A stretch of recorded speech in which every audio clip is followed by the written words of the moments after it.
तो मालिक ने कहा कि इसके पैसे दे दो बेचारे के। तो मालिक का हुक्म पाकर वो तुरंत उनका पैसा दे दो, बंगालियों को विदा कर दिया। वो बात उसके लग गई लाला बाबू को।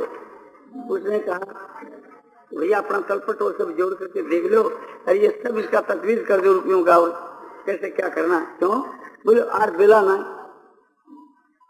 और समय कहाँ हमारे, हम मृत्यु तो नजदीक आ गई है, अब समय कहाँ। तो वो सब कुछ एक प्रकार से तथा कब की तथा जुगत कर करके अरे वो अपने घर से चला गया। तो चित्त में वैराग हो गया, क्षण मात्र में झटपट वैराग हो गया। तो क्षण मात्र के वहां वैराग हो जाता है, मौके के ऊपर कोई बात लग जाती है तो ये मालूम हो जाता है कि भी अब तुम्हारी मृत्यु तो नजदीक ही है और अपने काम शीघ्र करना चाहिए। जब मृत्यु नजदीक दिखती है तो समझो कि चित्त वहां वैराग होता है। इसी बात को लेकर के नारायण स्वामी ने कहा, दो बातन को भूल मती जो चाहत कल्याण, नारायण एक मौत को दूजे श्री भगवान सियावत रामचंद्र की जय। ये दो बातों को नहीं भूलना चाहिए यदि तुम कल्याण चाहते हो। तो एक तो नारायण को और एक जो है तो मौत को। मौत को याद करने से उससे एक तो पाप नहीं बनता और एक मौत को याद कर लेने से भगवान का भजन नहीं छूटता। वो देखता है कि भी मरना है। तो संपूर्ण जो पदार्थ है ये सब काल के मुख में पड़े हैं और प्रत्यक्ष जो है सो समझो कि इसको काल है सो ग्रास रहा है। यह बात जब ध्यान में आ जावे तो तुरंत वैराग। महाभारत के वन पर्व के वहां लिखा है कि यक्ष ने ये बात पूछी थी कि आश्रय क्या है। तो राजा युधिष्ठिर ने ये उत्तर दिया था कि रोज रोज जो है तो लोग यमलोक को जा रहे हैं।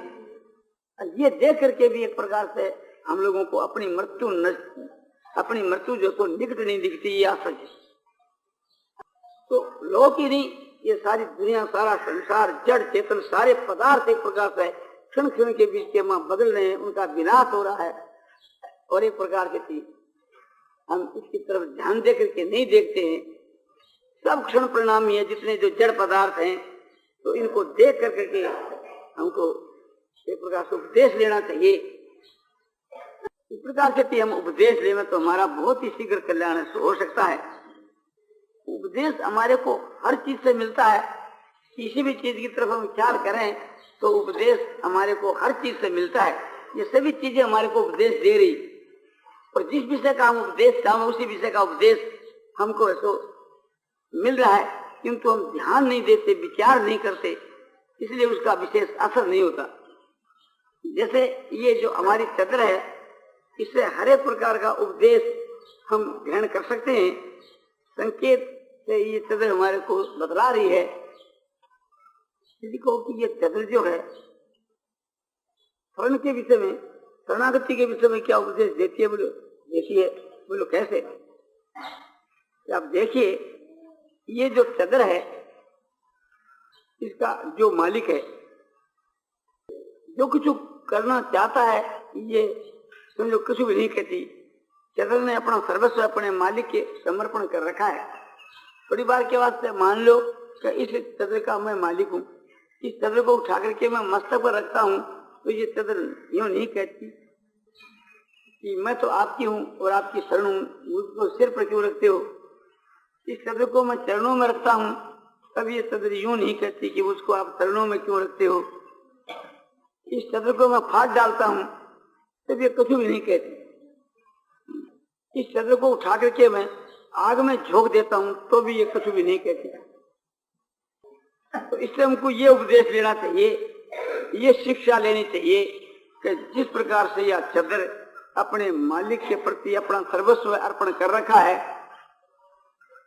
इसी प्रकार से हम अपना जो मालिक परमात्मा है उसको हम अपने आप को, अपने सर्वस्व को समर्पण कर देवे, उसका नाम शरण है। जैसे राजा बलि ने अपना सर्वस्व भगवान वामन को अर्पण कर दिया था और अपने आप को भी अर्पण कर दिया था, इस प्रकार से सर्वस्व भगवान के समर्पण कर देना जो है ये भगवान की शरण है। तो ये शरण का उपदेश हमारे को इस चद्र से मिलता है। और जैसे समझो कि एक प्रकार से कठपुतली होती है, वो सूत्रधार के प्रति अपना सर्वस्व अर्पण किए हुए हैं।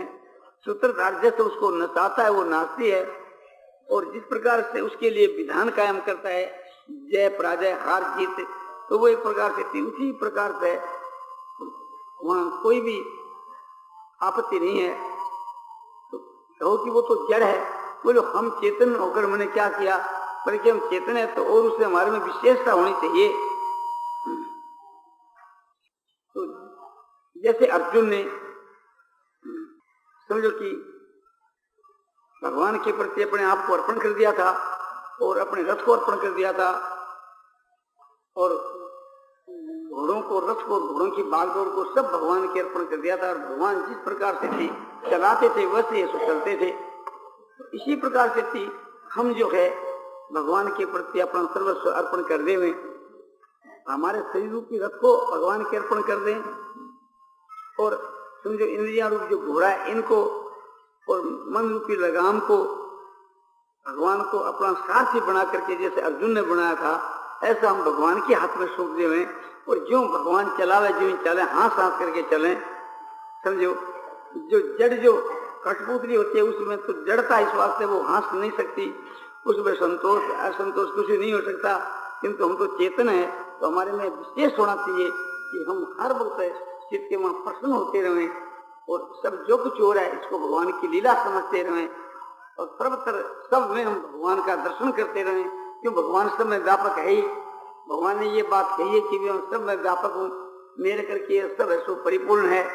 इस प्रकार समझ करके कि भगवान का सब में दर्शन करके हम खुश हों, और जो कुछ हो रहा है सब भगवान की मर्जी से हो रहा है, या भगवान की लीला मान करके हम खुश हों, तो हमारा बहुत ही शीघ्र कल्याण हो सकता है। तो ये एक प्रकार से शरणागत की जो बात कही तो ठीक है, किंतु अभी ये पूछना कि क्या चद्र से हमारे को अपने वैराग का उपदेश भी मिल सकता है? बोलो जरूर। यह जो चद्र है समझो कि पुरानी होतली तो यह चद्र संकेत करती है कि जैसे मैं पुरानी हो गई ऐसे तुम भी पुराने हो चले। ये तुम्हारा जो शरीर है ये भी वृद्ध हो गया, पुराना हो गया, और पुराना होने के बाद के माँ आगे जाकर क्या होता है कि वो चीज खत्म हो जाती है। तो जैसे यह चद्र कहती है मैं एक प्रकार से खत्म होने के नजदीक हूँ, ऐसे तेरा शरीर भी एक प्रकार से पुराना हो गया, ये भी मरने के नजदीक है। इस प्रकार का उपदेश हम वैराग के विषय में चद्र से ले सकते हैं, और इसके लेने से अवश्य वैराग होना चाहिए। यदि नहीं वैराग होता है तो हमने चद्र से शिक्षा ग्रहण नहीं की। फिर ये बात है कि ठीक है, जैसे चद्र से वैराग होता है ऐसे चद्र से ज्ञान भी मिलता है क्या? तो ज्ञान भी मिलता है। इस चद्र को देखने से ये ज्ञान पैदा होता है कि एक ऐसा समय था कि यह संसार के वहां चद्र नहीं थी, और एक दिन ऐसा समय आवेगा ये चद्र संसार के वहां नहीं है। अव्यक्तादीनि भूतानि व्यक्त मध्यानि भारत और अव्यक्त निधनाने व तत्र का परिदेवना। गीता अध्याय 2 श्लोक 28 के बीच में भगवान अर्जुन को उपदेश दे रहे हैं। ये सारे भूत प्राणी हैं, आदि के बीच के वहां अव्यक्त थे, अप्रगट थे, और आखिर के वहां भी अप्रगति है। तो बीच की अवस्था में क्षणिक काल के वास्ते जो ये प्रतीत होते हैं, तो इनके विनाश के बीच के वहां शोकपूर्ण बात का ये भगवान उपदेश देते हैं। तो इस चद्र से भी हमारे को ये उपदेश मिलता है कि ये चद्र न तो पहले थी और न आगे रहने वाली है, और बीच में थोड़ा दिन के लिए प्रतीत होती है, तो इसका विनाश हो जावे तो इसके वास्ते कौन चिंता है। तो ये चद्र हमारे को संकेत करके कह रही है हम लोगों को। इसे यदि हम शिक्षा ले लें कि तुम अपने शरीरों की तरफ ख्याल करके देखो, आज के 100 वर्ष के पहले तुम्हारे शरीर नहीं थे, और समझो कि 100 वर्ष के बाद भी तुम्हारे किसी के शरीर नहीं रहेंगे, तो न तो पहले थे और न भावी में ही हैं। ये थोड़े काल के लिए ये एक प्रकार से प्रतीत हो रहे हैं, तो इनके विनाश में कौन बात की चिंता है? ये तो वास्तविक के बीच के वहां है ही नहीं। आकाश जो तो एकदम शुद्ध है, उसके वहां कभी बादल हो जाते हैं और मिट जाते हैं, हो जाते हैं और मिट जाते हैं।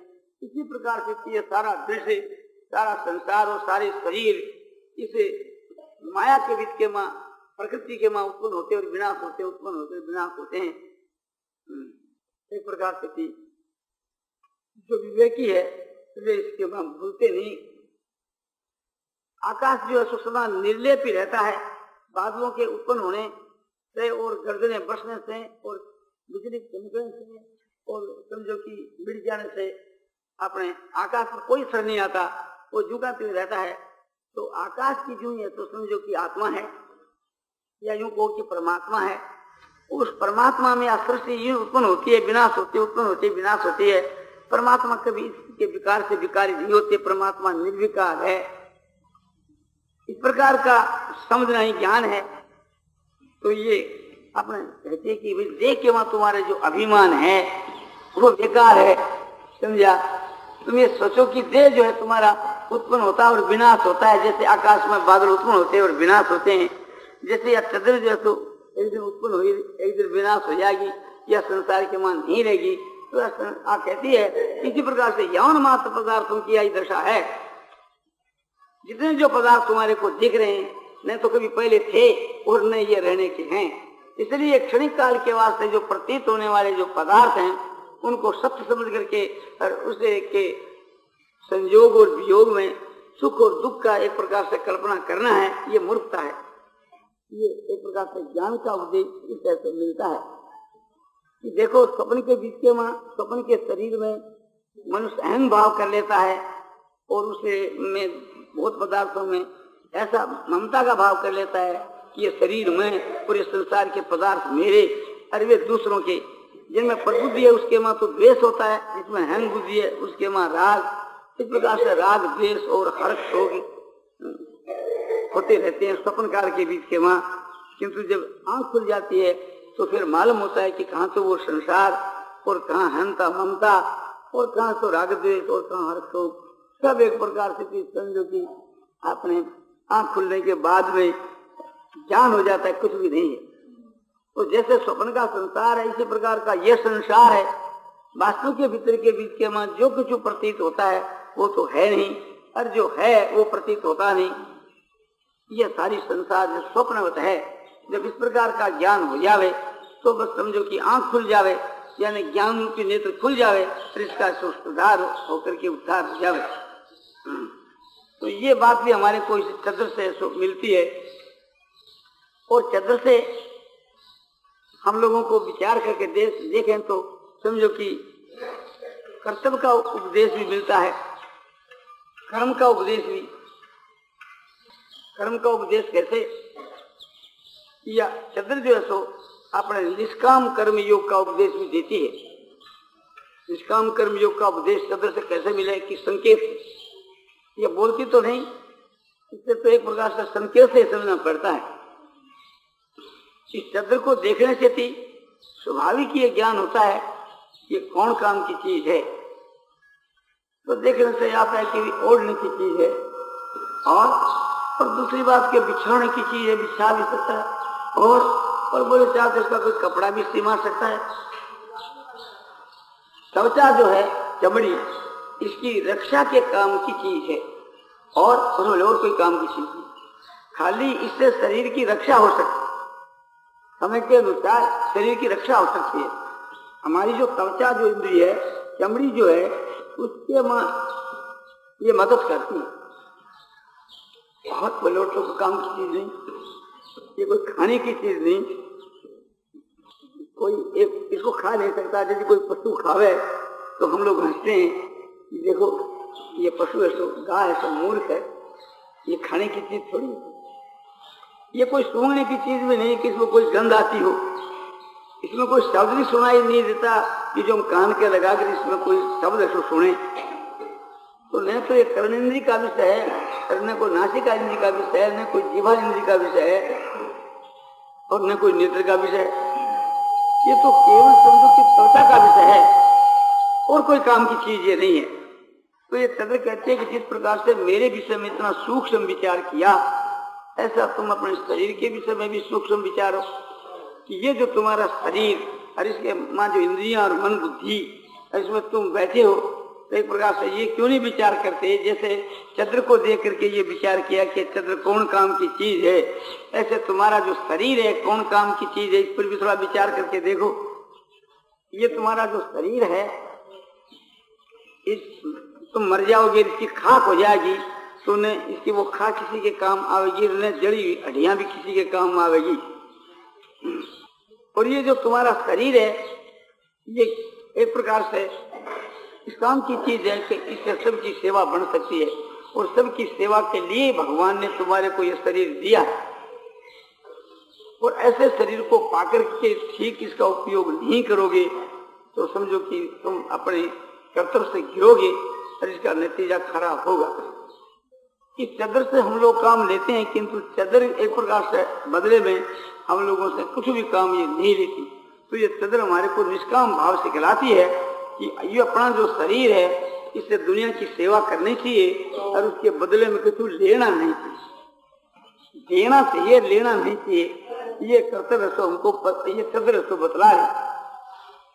लेना जो है वो तो एक सिर पर भार बढ़ाना है और बोझा बढ़ने से संसार सागर के में डूबना है, और देना है वो हल्का होना है। तो इसलिए देना ही देना चाहिए, लेना नहीं चाहिए। जो आदमी किसी नदी के पार जाना चाहता है तो वो एक प्रकार से जल का त्याग करता चला जाता है, तो उस पार चला जाता है। और जब जल का त्याग करना छोड़ देता है, पानी निकालना छोड़ देता है, वहीं डूब जाता है। तो जब तक हम जीते रहें, समझो कि ये संसार के जो पदार्थ और भोग हैं इसका त्याग करते रहे तो उस पार चले जाएंगे, और जहाँ त्याग करना बंद किया वहीं डूब जाएंगे। तो ये चंद्र हमको ये बात सिखला रही है। चंद्र ये बात बतला रही है कि चंद्र कहती है कि मैं देती हूँ सबको आराम, किंतु मैं बदले में किसे देती नहीं। तो ये बात तुम सीख लो कि तुम दो और ले मत।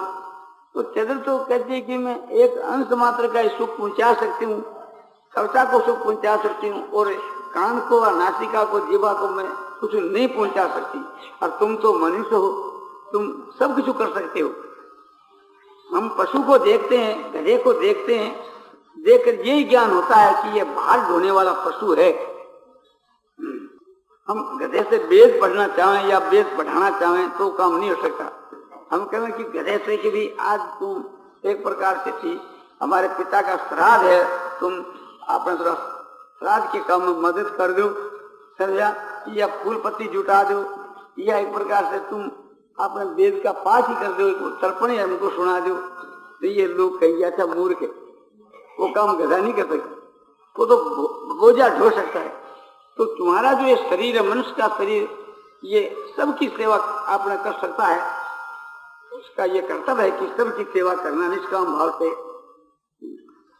तो ये सब दुनिया को सुख पहुंचा सकता है, सारी दुनिया को सुख पहुंचा सकता है। तो उसका ये कर्तव्य है कि सब को भोजन देकर के भोजन करे, जल देकर के जल पीवे। यदि वो सबको भोजन कैसे दिया जा सकता है, इसके लिए हमारे शास्त्रों में बताया कि बल विश्व करने से सब दुनिया को भोजन पूर्ण जाता है। अग्नि के मां जो आहुति दी जाती है वो सूर्य को प्राप्त होती है, और सूर्य के द्वारा वर्षा होती है, और वर्षा से संसार के मां अन्न होता है, वो सबको प्राप्त होता है। अन्नाद भवन्ति भूतानि पर्जन्यादं संभव विज्ञात भवति पर्जन्यो यज्ञ कर्म समुद्भवे। अन्न से सारे भूत प्राणों की उत्पत्ति होती है, सबका पालन होता है, और वह अन्न जो है सो वर्षा से उत्पन्न होता है।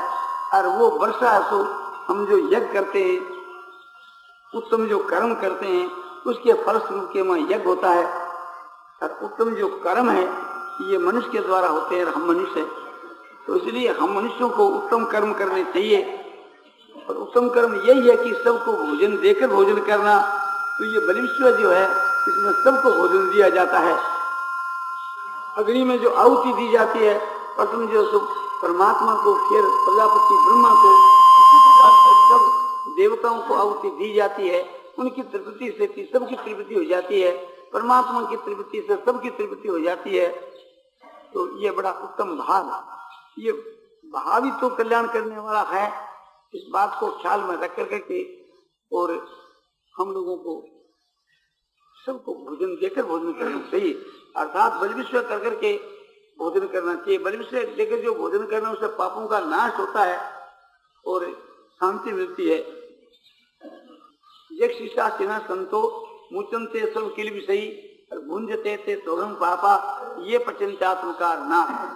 ये बात भगवान ने गीता अध्याय 3 श्लोक 13 में कही है।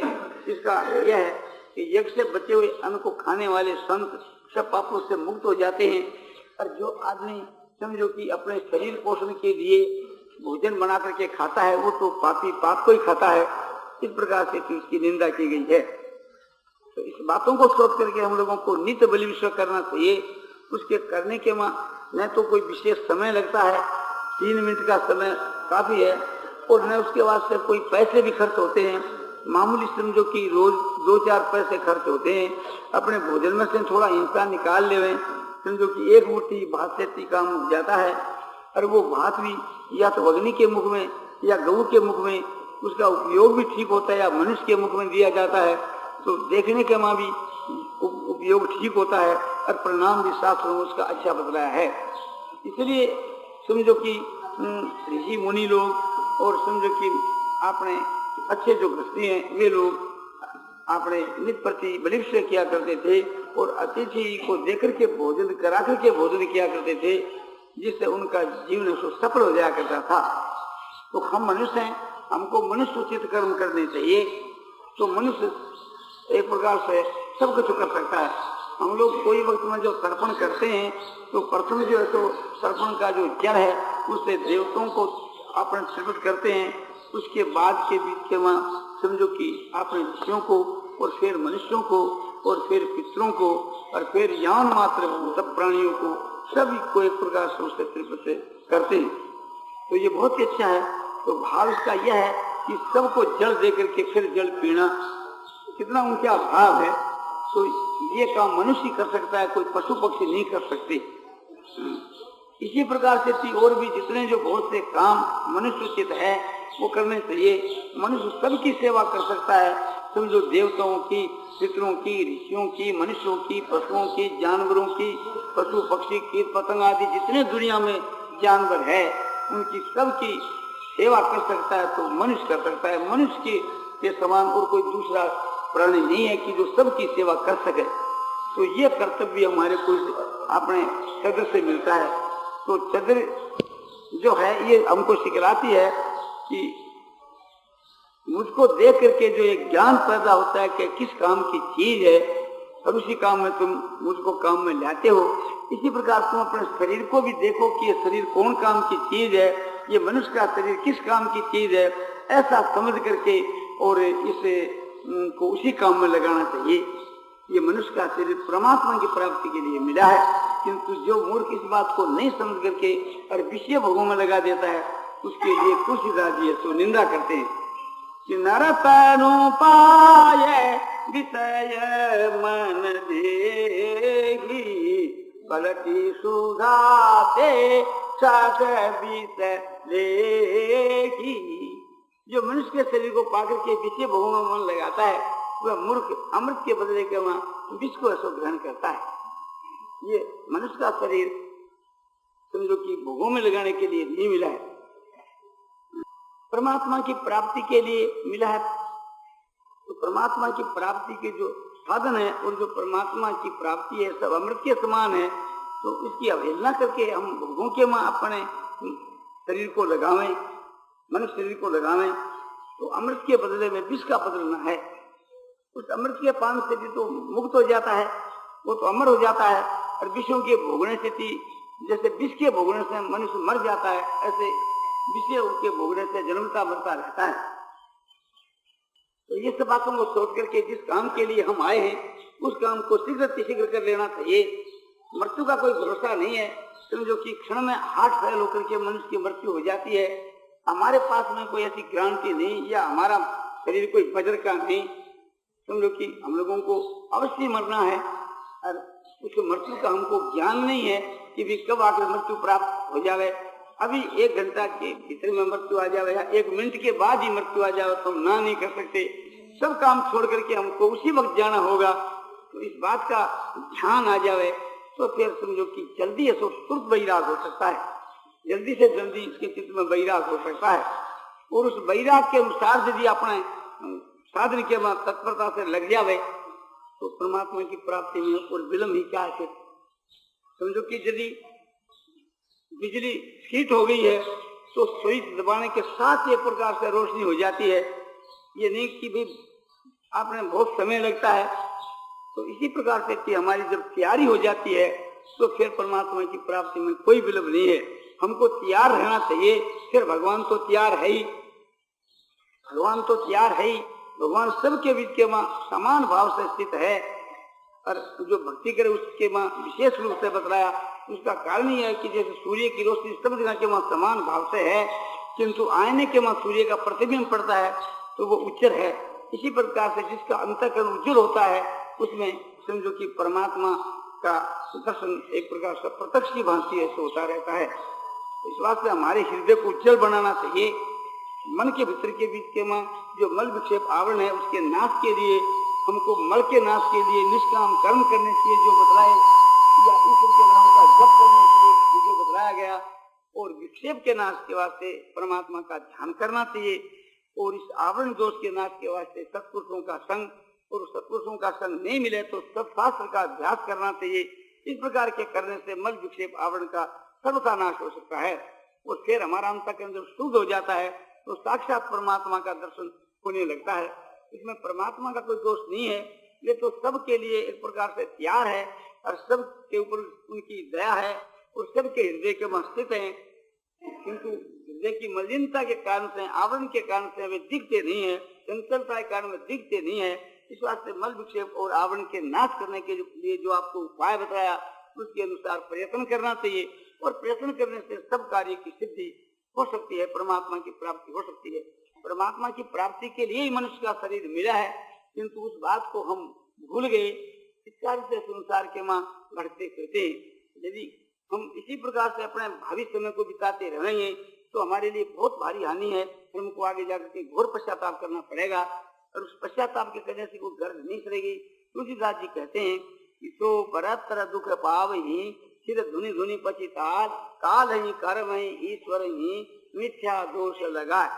वे आगे जाकर के घोर पश्चाताप करेगा, सिर धुन धुन करके पश्चाताप करेगा, काल कर्म और ईश्वर को झूठा दोष लगावेगा।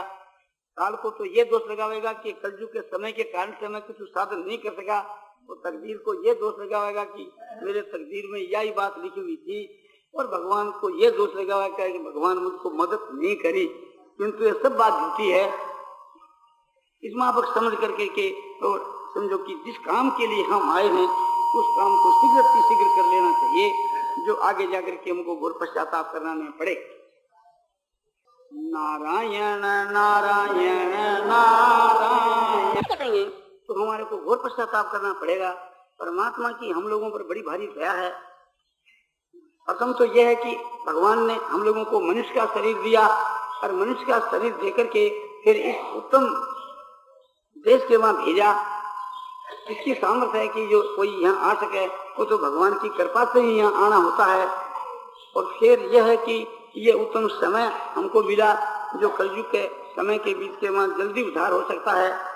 और फिर उत्तम धर्म के वहां हम लोग प्रकट हुए और समय समय के ऊपर सत्संग की बात भी मिल जाती है। और पुस्तकें भी हम लोगों को सहज में ये सो अध्यात्म विषय की पुस्तकें, भक्ति ज्ञान वैराग की पुस्तकें सहज में हम लोगों को आपने मिल सकती है।